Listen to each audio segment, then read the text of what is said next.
Seattle Seahawks and the Arizona Cardinals. Seattle wins this one, takes the top of that division. 30-18 is the final score here. This one in Arizona, big road win for Seattle. Their top 5 graded players in this game: wide receiver Jackson Smith and Jigba with an 84.1. Defensive tackle Jerron Reed with an 84.1 as well. Running back Zach Charbonnet, who was in for the injured Kenneth Murray, an 80.4 overall grade. Safety Rayshon Jenkins with a 76.3. Guard Laken Tomlinson round things out at number 5 with a 74.6. Geno Smith in this one, a 79.2.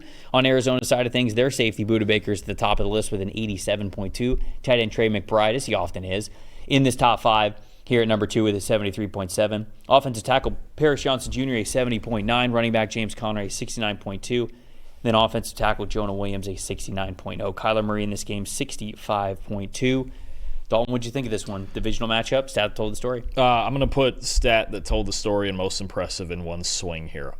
First of all, the Seahawks, just when you look at this, played a really clean game. They only had 4 negative plays the entire game. No sacks allowed, which is big for their offensive line because there's times where it struggles. No turnovers, which is great. And I think for me, the entire mentality of the Seahawks and the way Mike McDonald and Ryan Grubb went about this was spectacular. I think this is, Ryan Grubb's my most impressive. I think this is the best, by far, the best game he called all season. Arizona. Now, the first game was weird because it was in the pouring rain, and it was just going to be about who made the first mistake. And it was just one of those pouring rain games in Seattle because that's how that goes. It rains. It rains in Seattle, for darn sure. This game, you're going into Arizona. Arizona's defense recently have been playing really well at home. And now they've been playing above their talent level because they got really good at just preventing explosive passing plays, especially. It's like the one thing. If you have a less talented defense, just don't give up home runs. Like what the Raiders tried to do in the Tampa game, the Cardinals actually execute that a lot better. Okay, cool. We know the Seahawks are the type of team that really likes the deep ball, right? Geno, Metcalf, even Smith and Jigba, right? They did a good job of kind of breaking the tendency a little bit. Geno Smith's average depth of target, 5.8 yards in this game. He completed 80% of his passes, 24 of 30. Ryan Grubb called 50.8% of his run plays in this game. All right, so that's by far their highest of the season. All right, there's been games this year where they're less than 25% run. You remember the Giants game when they only ran 7 times? Right. They came out and did 2 things. Knowing the Cardinals were not just going to give them explosive. They only completed 1 deep ball all day, and that was the Smith and Jigba touchdown. And that was a really great play design because they just got him isolated on his safety and quarters on that side the whole bit. When they got their looks to take shots, they did. But for the most part, it was running the ball with Zach Charbonnet. Even with Kenneth Walker out, yeah, we're going to run the ball today. More than we have all season. Shorter and intermediate throws, and even in the screen game from Geno Smith. It was just a more conservative, balanced approach against a defense that's what you need to do. Win after the catch, win on the ground. Don't try to force deep shots because you think you're better than them. The Cardinals on the back end this year execute a lot better than they did last year. Okay? Ryan Grubb did a great job with just the mentality of this offense this week and relaying that to Geno and everybody, all the weapons. And the offensive line played a lot better than they did in most games. Of just taking what the Cardinals gave them. And he did it all day. And eventually, they took, not even eventually, it was very early in the game actually, they took advantage of the mistakes that Kyler Murray gave them with the 2 early interceptions. Stay conservative. Don't be the team that makes mistakes. Don't take shots when they don't want you to take shots. When they're preventing those deep shots, work underneath them. I thought the Seahawks, just philosophically on offense, did a great job of throwing the curveball in this game. And Ryan Grubb, to me, is the most impressive part of it. He came in with his best game plan of the season. Love it. Love the shout-out. Kyler Murray. The top title that I have here for him in this game is Jekyll and Kyler. Yep. I don't know what I'm going to get from him every single week. Drive to drive, even.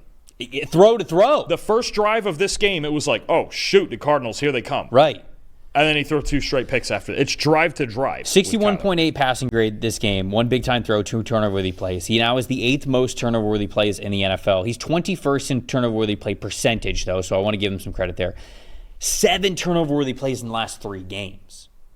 So his volatility is really cranked up to the next level over the last 3 games, where there were times in the beginning of the season, I would say through the first about 10 weeks, where you didn't really know what you were going to get, but it could have been great, could have been okay, not really great.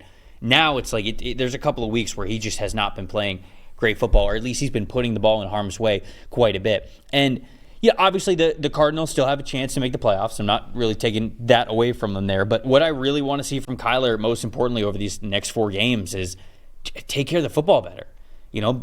Understand how you need to be sort of a different quarterback for your team game to game. It just doesn't have to be this sort of same script every single game. And I feel like that's what we're getting from Kyler. And it's been way too up and down for them. And I think he is both a reason why they win and a reason why they lose at this point. And you don't want to say that about your quarterback, or at least if you do, it's really tough to know what version you're going to get week in, week out, because it makes it really tough to game plan for. So the volatility of what Kyler has been this season, I think, has made it harder for them to game plan on offensive exactly what to do. Because you want to have the ball in his hands, but the more you do, it feels like the more up and down it is for him. Yeah, the up and down part is big. And I think, look, there's been a couple moments this year where he's come through in the clutch, right? The 49er game. The I'm not going to take anything away from him there. But like the 49er game, they came back running the football. Yes. And in the Dolphin game, the fourth quarter, that was him. Yes, right? yes. But the problem is there's been too many other games where they don't have this level of margin for error, because the Niners have had a tough season.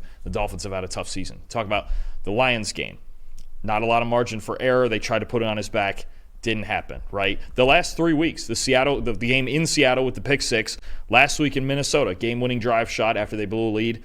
Interception. This game, it was early. The 2 interceptions early just killed it. When you're down 17-7, especially against a Seattle team that feels like they can run the ball in this game, it's a problem. Kyler Murray, look, volatility is what it is. But when you're in games where you don't have a lot of margin for error, the last 3 games, they were 6-4 3 weeks ago.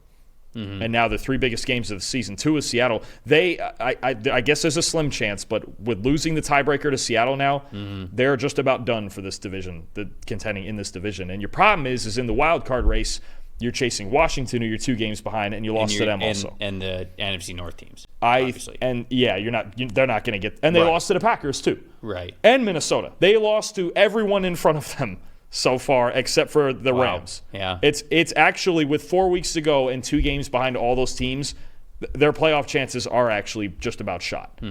Unless even if they win their last 4 and they're 10-7, they lose every tiebreaker. I actually don't see a way the Cardinals can make the playoffs now, having lost to they've lost to everybody in front of them. All 3 of the wild cards plus Seattle twice. And it's because of that up and down nature. And look, I think no matter what we've seen from them, they're playing New England next week. They should still win. Playing Carolina the week after that. That'll be fun. That'll be fun. Rams and Niners, okay. They have had a good season with a lot of progress. Just not quite ready for that. That's where I'm at. That's where I'm at. And that's why I say, like, over the next 4 weeks, I'd love to see Kyler become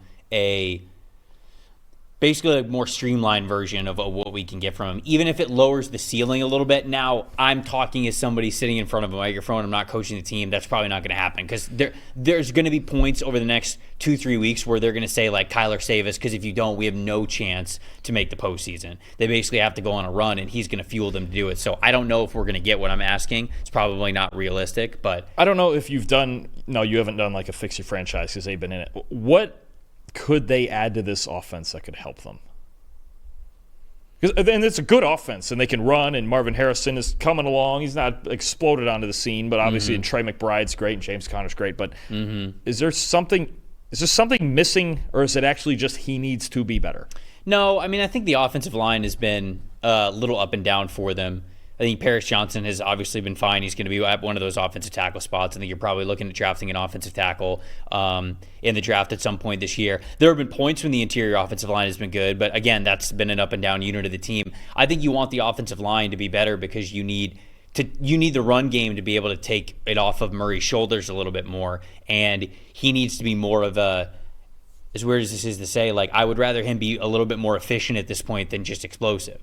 Like, I know it's sort of like risky, like coaching that out of players, but to me, it's just way too up and down right now. You know, the best version of what he brings to the table is sort of like that Josh Allen thing, right? Where Josh Allen can win you games whenever, but he's at that point in like his own identity of like, he knows when to turn it on. And we'll get to, I think we're getting to that game next. Like, this week was a Josh Allen game. Like, they needed Josh Allen to be a superhero for them. And he goes, okay, I can. But there are other games when they go, We don't need that from you. And he goes, okay, I could take a step back then.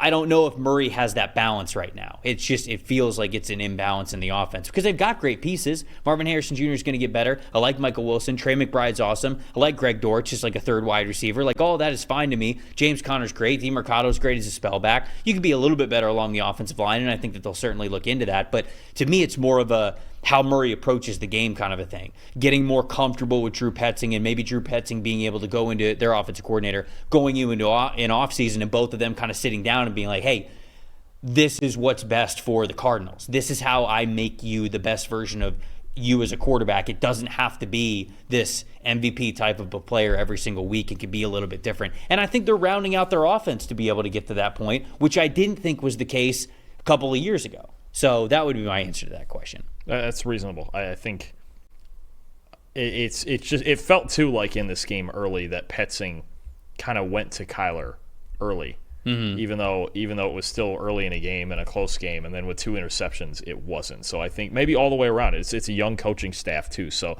I'm just curious to see if it's going to be all defense in the offseason, or if there's just if there's going to be one more dimension added to an offense that is pretty good, just streaky.